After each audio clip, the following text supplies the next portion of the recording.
Hey guys, if you're shopping for knives and gear, make sure you check out the description of the video you're watching right now for a link to my Amazon store where I've compiled some of the very best items available, including some of my own personal recommendations. Thanks! What's going on, YouTube? Metal Complex here, and welcome to my top 20 best looking knives. Here recently it was like top 10 or top 15 ugliest folding knives, and I actually was really uncomfortable doing that. I can't help, no individual can help what they consider to be either aesthetically pleasing or aesthetically displeasing, right? We just like what we like, right? So this video is 100%, just like the last one, 100% opinion based. I know there's going to be some people going, that's hideous, why would you like that? We just like what we like, right? Not meant to be a definitive list that applies to everybody. I have a lot of weird aesthetic taste, but so do a lot of people. These images, I did my best to, keep logos and things out of there, but there are a few that I had to use to demonstrate exactly what I was talking about, and it does have some retailer logos in there, so I'll point that out if we come along to that. Color is not so much something that defines, it's the overall lines and things, the shape of it, the profile, I guess, is what draws me in. And I've never really been able to pinpoint exactly what it is that draws me to a knife because I've got a lot of different tastes. But I'll do my best to explain that. Don't focus so much on color of these. I just wanted to use the images as examples of the knives and at least the images that I found aesthetically pleasing. First up here, by the way, these are in no particular order except for the very last knife. The very last knife is the one that I think is absolutely the most beautiful thing that I have ever existed in the exact form that it takes in the image. First one up here, this is the Holt Spectre. This particular one, I don't know if it's a V3 or V4. Looks like we've got some sort of matte finished raw titanium with green anodized hardware. That's all fine and great. So is the Damascus blade. But truthfully, just the simple lines of the Holt Spectre are, oh my God. Sometimes simplicity does it for me. The fully flat ground drop point blade, the simple, they're not doing anything hyper unique with the handle. It's more so the texturing and the finishes and things like that that make these more unique. But man, this is just a crispy, simple looking knife. And then they add all these different types of complexity, all these, different details and things in the different finishes and colors and things. Man, I love this knife. Absolutely. I would say, you could say that each one of these knives, the very first time that I saw them, when you see a knife and it's like, click, immediately, you're like, I have to have that. That's, each one of these knives did it for me. It was absolutely love at first sight. It wasn't something I had to build on. It was just like, wow, that's amazing. So anyways, moving on here, the DSK Tactical kickstand. The first time I saw this, was right when I was really getting into overbuilt knives, and I was like, what all is out there? And somehow I came across the kickstand, and this thing is monstrously overbuilt. Big sort of Marauder, Medford Marauder-esque looking blade, but it's got that big sort of opening slot. It's also a flipper. In this case, the frag texturing, I'm a big fan of that. It's the lines here, but it's also the fact that it is massively overbuilt and just looks like this, like this hulking, menacing object, right? I'm a big fan of that. I also like the combination, not the super aggressive pointy tanto, but the thick,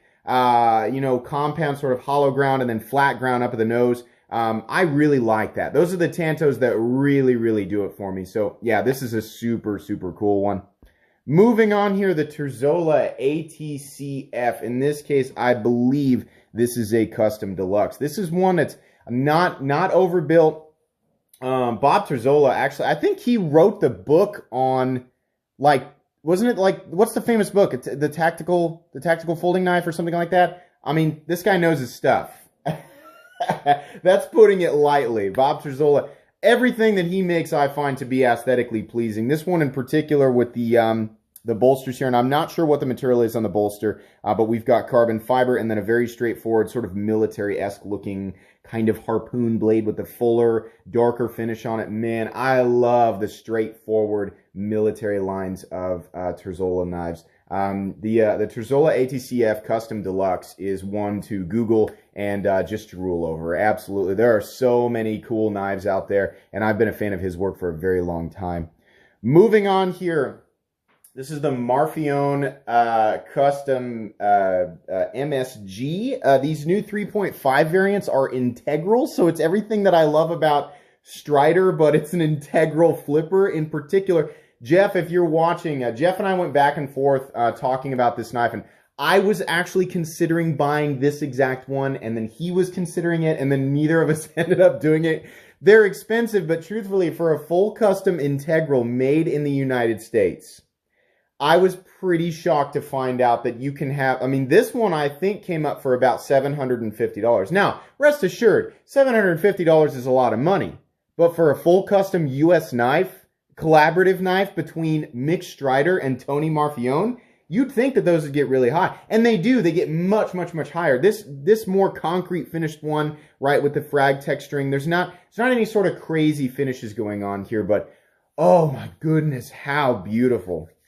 Absolutely. This is a lust thing, guys. You know, I mean, there's going to be people that be, you know, tempted to say the usual, how could anyone ever spend that much money on a knife? Why would you ever want that? It has, you know, a proprietary hardware. You can't, blah, blah. This is like an enthusiast just drooling over objects, right? It is more so a fascinating, beautiful object to me in this case than it is a tool. I certainly do have knives that I consider to be tools and I use them, and some of them are very expensive, $500 or more. But some knives I just appreciate as beautiful objects, and that's what this is. So, love at first sight here, absolutely.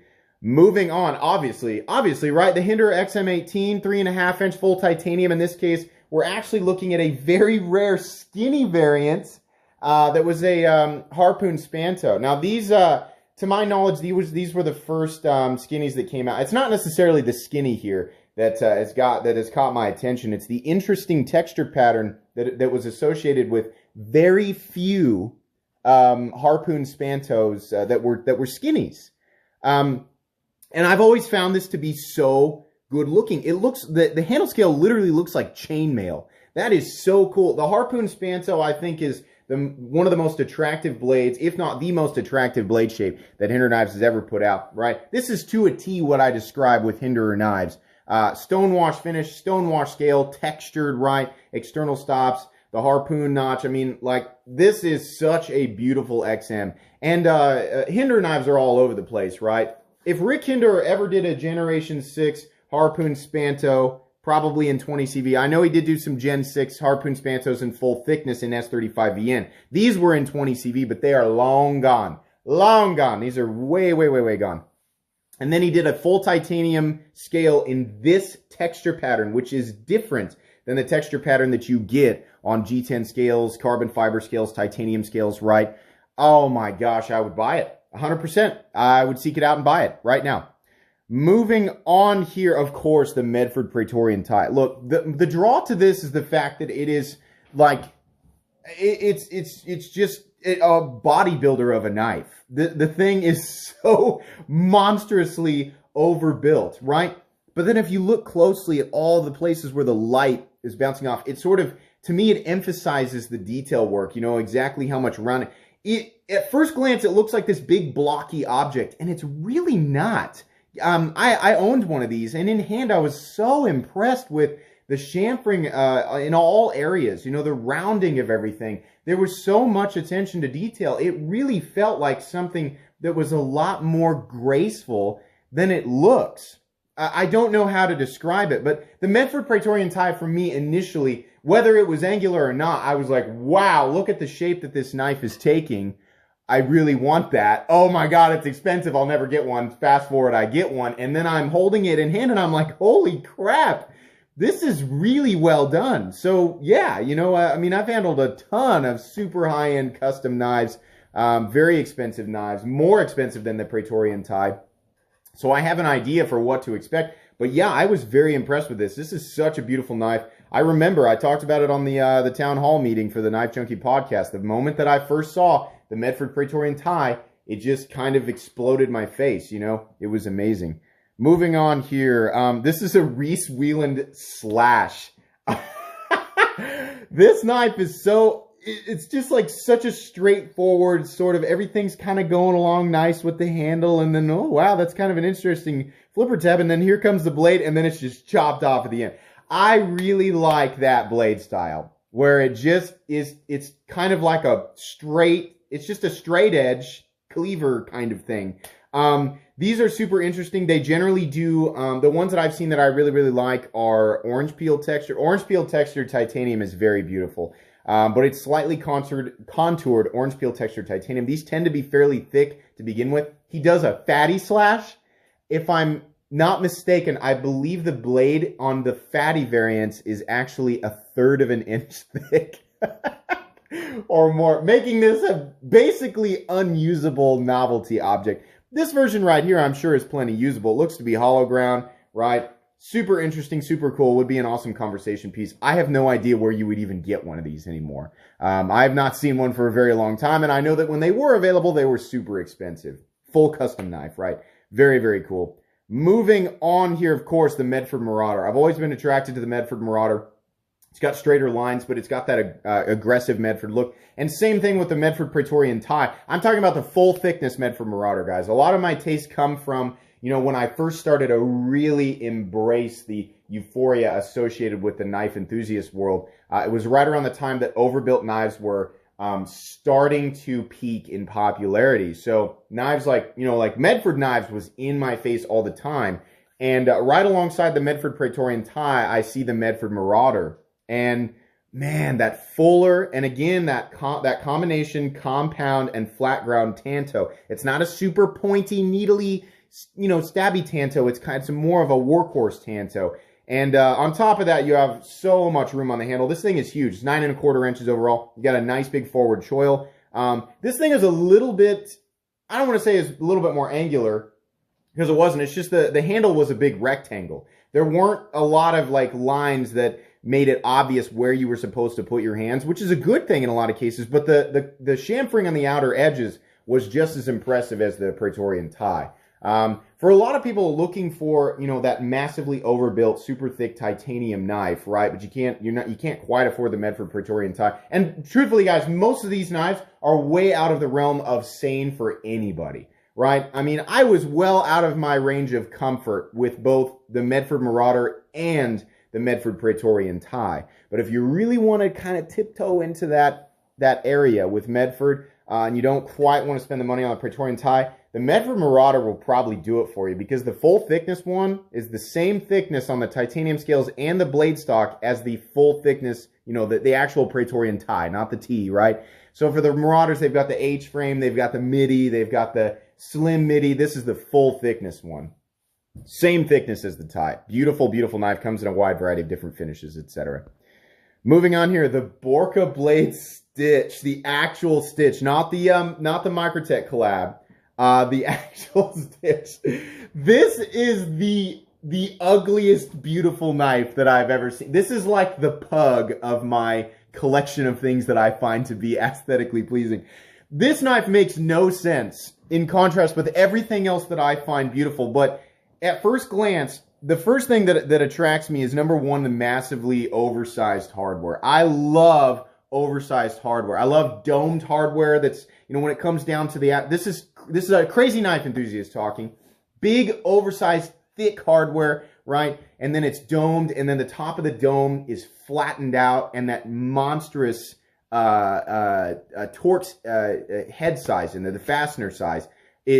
For whatever reason, that's really appealing to me. And Borka does that well in combination with their external stops and the little sort of scallop that's cut out there behind where the stop engages the frame. They do contoured scales. Obviously, I mean, look at this. Where your hands, imagine holding this thing. Where your hands are supposed to go seems like it would be the most natural feeling knife. On top of that, you've got the thumb hole opener. And you've got a blade that looks like it's just ready to go to work, right? This big, sort of aggressive harpoon Warncliffe. Oh, God, this is so cool. At some point, I'm going to have to settle for a Microtech stitch, because these guys are way beyond.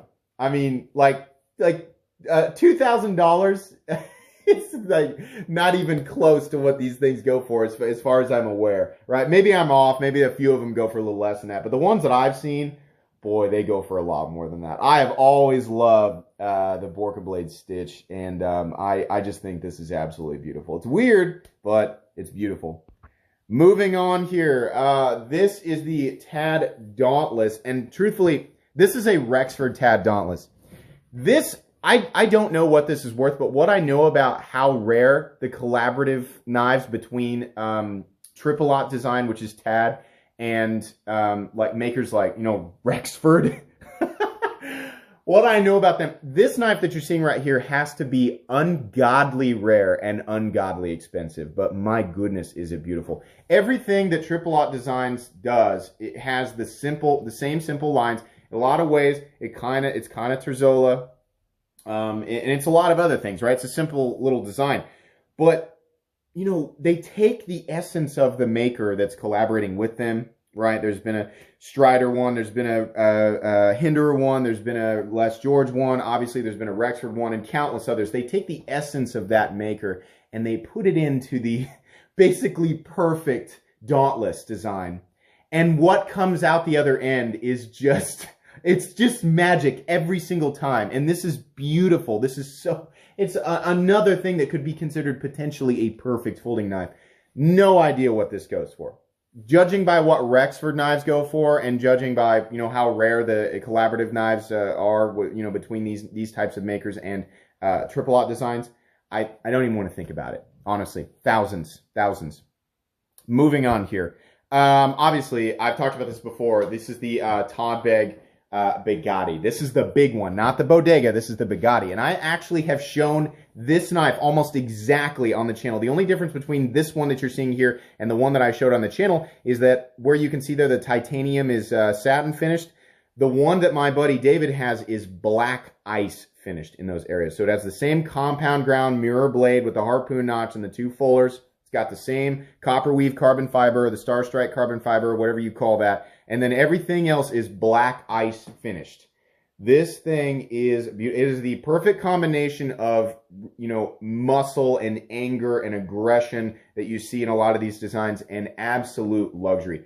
This, you know, the name Bagatti, I mean, I always make the car analogies, right? If I was going, without even knowing what this knife was named, if I was going to say, you know, if there's a car out there, a luxury muscle car out there that is similar to what the feeling I get with this knife, it would be the Bagatti Veyron or Bagatti Chiron or whatever, the thing that's got like 1,000 or 1,200 horsepower, but it's like a one of them is like a $2 million car, and everything is like, you know, handcrafted, hand stitched, this or that, and then it's like performance tuned at the same time, but it's also kind of a mega muscle car. You know, that's what this knife is to me. This thing is crazy. I love just about everything about it.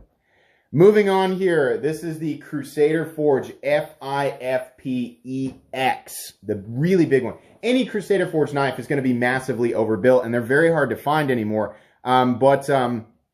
Specifically, the FIFPEX is, as you can see here, very, very large. It's not just the lines, it's the subdued finish and the massively oversized hardware. Look at the thumb stud. That thing sticks out as far as you would assume that it does. These come in so many different forms, so many different handle texturings. They come in different places. They've got ones with thumb holes. They've got ones with flippers. As far as I understand it, so the FIFP is like a 9-inch knife. The FIFPEX, I believe, comes in much longer. And then they have, I don't understand this completely. I don't have all the information, and it's very difficult to find. They make monolith form knives, meaning excess thickness. I think there are some FIFPEXs out there that were flippers, and I believe they used either a massively oversized stop pin initially, or they used maybe external stops. They had to stop doing it because the blades were so big and so thick and so heavy that the impact, as you would flip them on those stop pins or on the titanium frame, the impact was so heavy that it was altering the lock bar's engagement. Now, you know, you could say that's a design flaw, this or that, you know, but they ended up fixing it and just changing them to thumb stud openers, and they changed, I guess, as far as I understand it, the way that the lock bars interacted. And they also, these were some of those knives where, like, you see the pins. Some of them come with huge locking pins that you push through the frame and through the blade, and then you turn. And so it's essentially a fixed blade. Now that's something that you do see in other places, but this was the first time I saw this, I was like, what the heck? This is so crazy. So it encapsulates that whole like mega overbuilt, my love for the mega overbuilt, and then it goes like 2 to 3 steps beyond that. These things are amazing. I don't know what happened to Crusader Forge, but I really like their knives, especially the FIFP, which by the way stands for Fear is for Prey, EX. Moving on here, the G&G Hawk, or Hawk G&G, however you want to say that, Deadlock OTF. Whenever I'm talking about OTFs, and I'm talking about, you know, here's the amount of play on it, don't worry about that, that's normal. The only OTF out there that doesn't have any play is that Deadlock one. This is that Deadlock one. I believe these come in generally at about $1,500. This is a full custom OTF. These do not have blade play. On top of that, though, that's not all that you're paying for, right? Yeah, it's not like you got to pay an extra $1,000 just to not have blade play, or an extra $1,200, $1,300 just to not have blade play. No, this is a fully, you know, custom knife. But on top of that, it is a fully symmetrical custom OTF. That's what is so appealing about this. This might be it's one of the ultimate OTFs, if not the absolutely ultimate OTF. It's absolutely made to be used, full titanium. You've got that beautiful anodizing on there. The switch is anodized. It's on the face of the long face of the show side, which is where I prefer it. And then you have a perfectly symmetrical dagger ground blade. This is so beautiful, so aesthetically pleasing. I would probably prefer one that didn't have color on it and just all titanium, which may or may not be coming to the channel. Yeah, this is absolutely one of the most beautiful things I've ever seen. Considering Hawks, G&G Hawks' reputation for just absolutely nailing it, making sure that everything is locked down and ready to go. Yeah, I'm very, very much aesthetically pleased by this knife. Moving on here, another knife for the exact same reason, you know, appeals to me. This is the this is a custom variant of it. This is the Microtech Dirac. This is actually a Marfione custom. I can't tell if this is a Dirac or a Dirac Delta. Either way, they're both beautiful. Me personally, I would prefer the Dirac Delta because it's bigger. This is the Dirac is the OTF that I think, you know, even without having handled it, just knowing what I know about Microtech from handling other models, I think it's probably one of the most perfect US OTFs that exist right now in a price range that is a lot more reasonable than some of the custom ones. The switch is in the right place.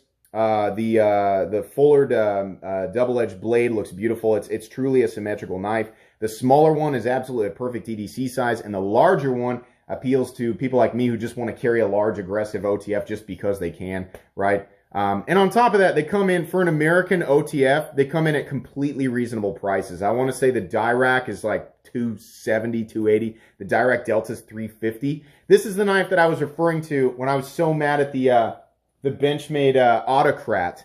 They want $410 for something that's got fit and finish issues, S30V and G10, when you can get a CTS 204P Microtech Dirac for $270. Or Microtech Dirac Delta for $350, and you'll have no fit and finish issues.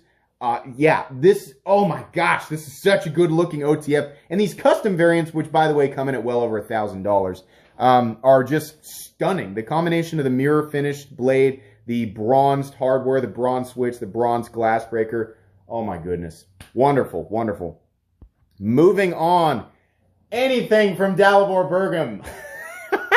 We've got a bunch of different models laying out here, but here, you know, a lot of Dalibor Bergam stuff, they're integrals. They're monstrously overbuilt integral folding knives that have this sort of, you know, hardened, like battle-hardened earth finish with these color. Like, this looks like something I would dig up out of the ground that would seem at first like a relic of the past, and then there would be all these elements that would indicate that it was actually from today or the future, right? You have these big, aggressive, almost Strider-esque blades, like on the far left. And then on the far right, we've got something that looks a little bit more like a Spyderco blade, but it's built like a Medford, and it's an integral. Massively oversized fasteners. Look how big that pivot is. Would that cause a problem in the pocket? Yeah, probably, but I wouldn't be buying this as a tool, even though I'm sure it could function as that. But man, the appeal here is just insanely overbuilt and just menacing and aggressive looking. The Draco, I think, is probably the model that's the most attractive, which I believe is the one on the far left, perhaps the one in the bottom middle. But I don't know that for sure. This is a maker that has appealed to me for a long time. I've always thought the work was very, very beautiful and interesting. I just don't know a lot about the different models. But, ooh, boy, are these attractive. Moving on here, the Agora F95, particularly the seashell pattern on the titanium. Beautiful. I mean, you guys heard me gush about the F95 when I did the review, right? Beautiful blade, beautiful handle, beautiful hardware. The texturing here, the seashell texturing is absolutely beautiful. And then, you know, a combination of that and being contoured, having the multi-row bearing system. This is absolutely a tool. It's a luxury tool, but it is just fantastically beautiful. The action on these things is just, it's like I said, you can get fall shut action in a $20, $25, $30 knife now, right? Is it the same thing as a $1,000 Shiro? No, it is not. There's a difference between frictionless fall shut action and fall shut action that's just fall shut because, you know, the tolerances are just right and the bearings are in the right place and the blade just fall. Like, on a cheaper knife, fall shut action generally includes a little bit of bumpiness, a little bit of feeling things inside there. On a Agora, all those little multi-row bearings are doing exactly the right job. They're assisting in the blade being thrown out. Sorry, I'm down here in the basement so we can hear the water running. They're assisting in the blade being thrown out and brought back into the handle efficiently, but it does so in a way that you can kind of feel it, but it's like you can only feel the breaking of the detent and the actual lockout. I don't know exactly how to describe that. Anybody who's actually handled one and fired it, you're going to know exactly what I'm talking about. But aesthetically, this is just a wonderful, simple, yet kind of complex upon a closer inspection knife. Look at the hardware, how they've got that cut out. Yeah, that wouldn't be convenient to get into, but it sure does look nice, right? Moving on here, this is a crazy one. This is actually a Microtech Combat Troodon with a hard edge. For the exact same reason that I love the blade styles like the Graham Razzle, the Reese Weiland Fatty Slash, right? It's the same thing here. This is an OTF that actually has 3 separate edges. It's got the dagger, you know, like it would be like on a dagger, except the top edge is just flat. So it's like you've got like a scraper chisel, except each edge is a conventional V grind, as far as I know. I don't think it's actually chisel grind. Maybe it is, but in any case, it's just interesting, number one, because of the way that it looks, and number two, because you've got 3 separate edges. I'd never even considered that there could be knives out there that had 3 completely separate edges. Beautiful. And obviously, this is a grind you can only get on a custom, right? So this one's mirror finished. And then you've got the interesting finish on the aluminum there and probably titanium anodized hardware, blah, blah, blah. Everything that's typical with a Marfion custom. Beautiful, beautiful knife. Moving on, one that costs substantially less money that I've always thought was beautiful. It's one of the ones that I, you know, and I've been calling out the online retailers when I show these. This is not an ad for any online retailer. I just couldn't get this image anywhere else because this particular version of this knife, which is the Les George VEC PB3, was only available at Monkey Edge because it's a Monkey Edge frag pattern. This has sort of a faux bolster look between the titanium scale and where the texturing actually starts, but it's frag textured. On top of that, we have an unbelievably simple but unbelievably beautiful tumbled drop point blade. I've handled these in person. This image is not doing it justice. This has a glassy, smooth finish on every single surface. You would not actually believe that you're touching titanium because it honestly feels like glass. That's how smooth everything is. It runs on phosphor bronze, titanium frame lock, has the Hinderer over travel disc or the LBS, right? Oh my gosh, CTS XHP steel. These are just gone. The frag pattern Monkey Edge ones are gone. Good luck getting a VECP of any type right now. I think I see Tantos pop up every now and then, but that's about it. I've always loved how this knife looks, and I've handled a VECP. Mine just didn't have the frag texturing on it, but man, this is a beautiful knife. For different reasons than the others. This is what I meant by why, you know, my tastes go all over the place. This is just beautiful in a different way, but very beautiful. Moving on here, obviously, one that I very recently reviewed. This is the Rockstead Higo 2. It's a combination of the lines, first and foremost. Then you've got a beautiful, simple drop point blade. But then you've got these contoured carbon fiber scales or overlays that are shadow boxed by either gold or blue titanium liners. On top of that, the most striking aspect of the knife is the mirror polished ZDP 189 blade that has somehow a dark smoky color applied to it. It's absolutely 100% beautiful. I lost my mind over this thing. These are unbelievably expensive. Some people call them high-end, like ultra high-end production knives. Some people call them semi-customs. I know that there is an enormous amount of handwork that goes into each blade. I've read about the amount of time that it takes to go all the way up to 2000 grit and get every last mark, any hint of anything other than just pure reflection out of that blade, because it's truly mirror polished. A lot of work that goes into that. Whether or not it's worth the money, people can make that decision for themselves. But I know one thing, it sure is beautiful. Guys, we're at the very last one here. And rest assured that, you know, a lot of these images have just been like, well, this is the knife that I'm talking about. You know, my ultimate variant of it, my ultimate aesthetic variant of it might be different, but this is the knife. This last image is actually the most aesthetically beautiful knife that I have ever seen. On top of that, it actually happens to have every last element of what I would look for in what I call Excalibur, which is, the term applies to what I would consider to be my ultimate perfect knife for every reason that I could possibly throw at it. Excalibur might be different from one person to the next, but that's the term that I use. And that knife is this. This is Monkey Edge's image. I don't know where this knife is now, but I know that it is long gone. You cannot get this knife anymore. This is an MSC custom SNG variant Nightmare Harpoon.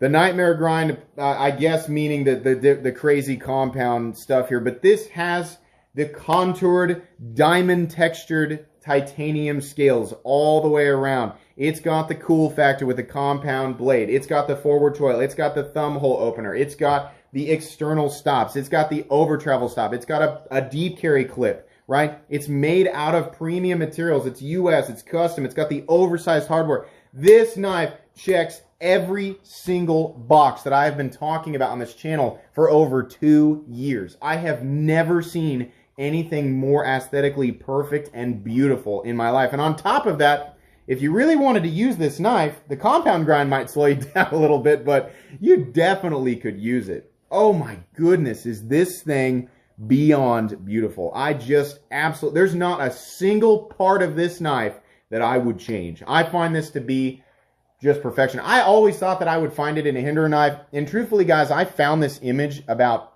I mean, I know this knife is older than 10 months ago, but I found this knife about 10 months to a year ago, and I just, I had like a mental meltdown. I know that this knife probably went for at least $1,500, $1,600 when it was brand new. It probably would go for more than that now, but my goodness, is this just absolutely the most beautiful thing that I've ever seen. Fortunately, because of my buddy Jeff, I am going to be handling a full custom Strider MSC, which MSC Mixed Strider Custom is what that stands for, here very soon, and I'm very, very excited about it. But yeah, this was the one, and it's gone. So unless the knife world churns out something that's very, very similar, all hopes for actually obtaining Excalibur are probably lost. Guys, that's going to be pretty much it for today's video. If you enjoyed this video or were at least mildly entertained by it, please leave a like. If you'd like to check out my other content, I do, of course, have lots of videos of knives that are either expensive or inexpensive that I do or don't like, so check those out. And if you enjoy all my content, go ahead and click on that Metal Complex logo right there and subscribe, because there's definitely more coming. Thanks again for watching, everybody, and have a great day.